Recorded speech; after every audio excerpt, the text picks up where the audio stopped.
Hey YouTube, Wagwan.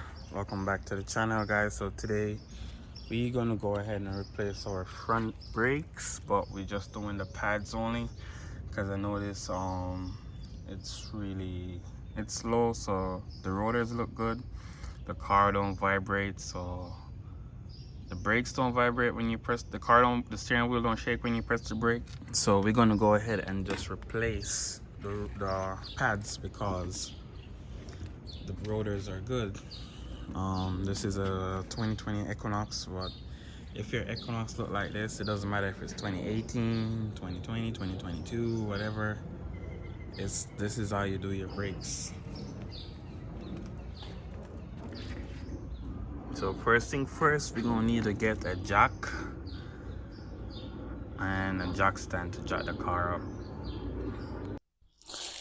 So we just need to find somewhere to put our jack, which is gonna be fine on this seam right here. It's all metal. So that's good. That's where we're going to jack the car from. And also we're going to put the jack stand somewhere here on this metal seam. Alright guys, so our front wheel is off the ground.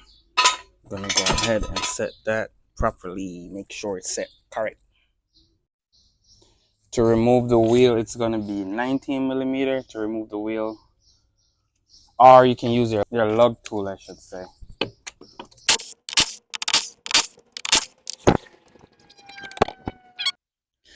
So guys, I bought this. The story is I bought this car from my dad. So I'm just doing the brakes, changing the oil, and giving him the car because there is still like pad life on the pad, but I just want to change it all and done. Either way, anyway, so this is a C-clamp. What I'm doing is squeezing in the piston. I don't know if you can see that right there. When I squeeze it, it goes in.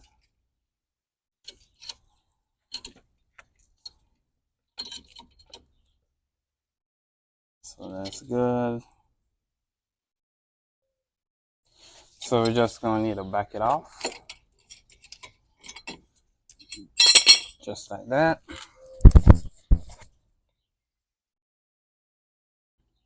So it's gonna be 14 millimeter right here. Once you do that, you can just flick this up just like that. And we're gonna remove the pads.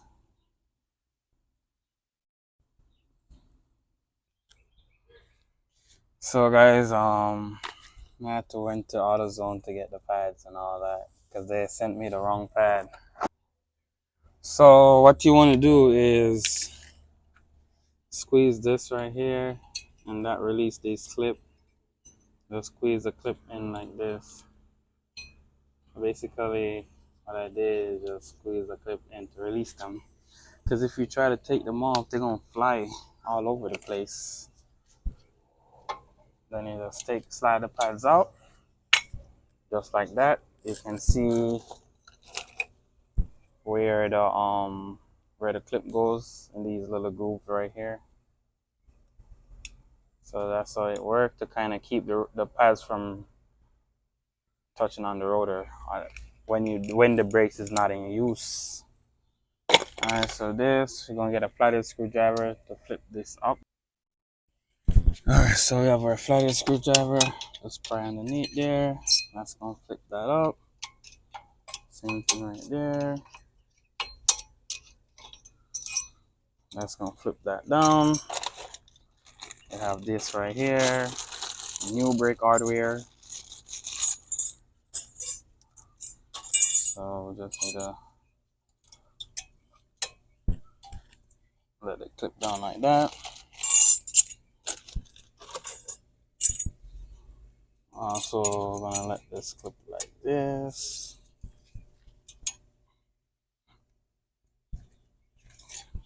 So that's part out of it. We're gonna take this rubber part off, check the grease. You can see I'm gonna clean the grease off and put some new grease on it. Alright, so we have new grease on it.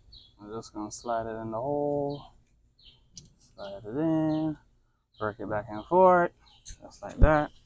Time to do the top one. The top one still connected to the rotor. I'm just gonna slide the whole rotor like this. That's fine. Get a rag.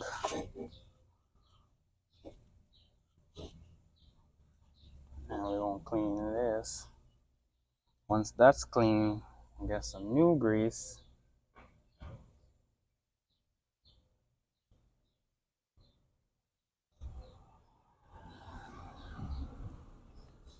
And we're gonna put it back in the hole. Just like that. So everything looking good so far.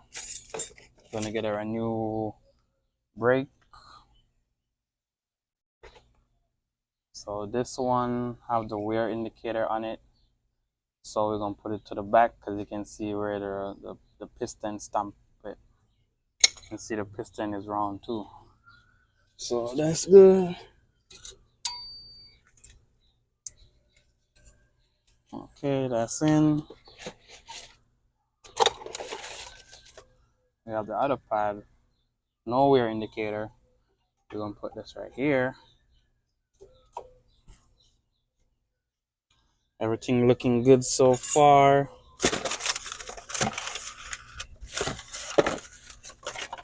We're gonna get back this thing right here. Squeeze it. Let it hook in the. You have a little grooves there where you sit in. If you look on the old pad, you can see the groove right there where you sit in. And they should be facing inwards to each other. That's good. We're gonna go ahead and come down with this. If that don't work, probably need to squeeze the piston in some more. Try to squeeze it with my finger. It's going in. If that don't work, you can use this. You can just try put a pad right here, like this. Put the old pad like that, and squeeze it with the C clamp, just like how you did it earlier to reach to this point. So I was able to squeeze it in with my finger. There you go. I put the screw back so I don't lose it. But there you go.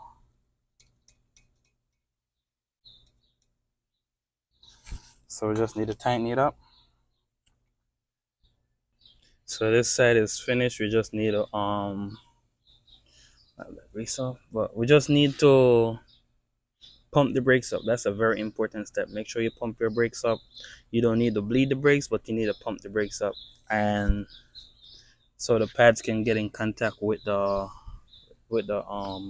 disc wheel, so you can have brake pedal. So you're gonna pump it up maybe like 5 times until it get hard. And then once you change one side of the front, you should change both sides. So you're gonna change both sides. All right. So on to the next side.